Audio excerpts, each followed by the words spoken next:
కాణిపాకం నుంచి కాశ్మీర్ వరకు వెళ్తూ వెళ్తూ ఎవరు ఆదిశంకరాచార్యులు ఆ కాశీలో నడుస్తూ వెళ్తుంటే ఎదురుగా ఒక చండాలుడు వస్తాడు. మీకు తెలుసుగా చండాలుడు అంటే నేను చెప్పవసరం లేదు.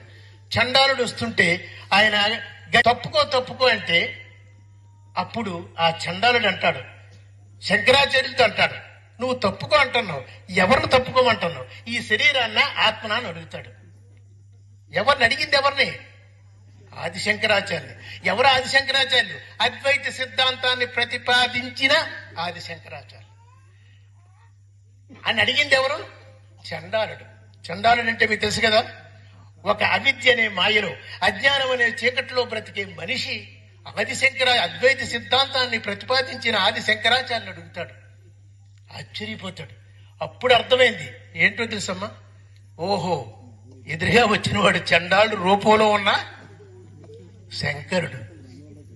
ఎందుకు వచ్చాడో తెలుసమ్మా?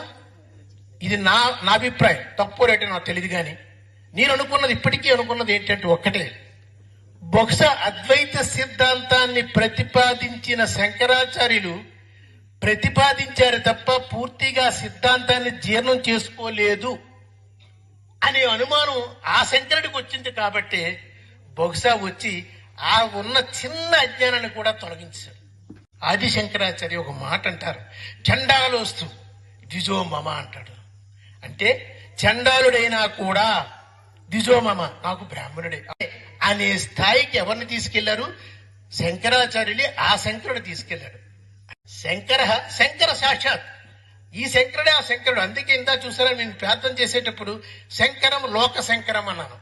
అంటే ఈ శంకరుడే ఆ లోక శంకరుడు, తేడా లేదు.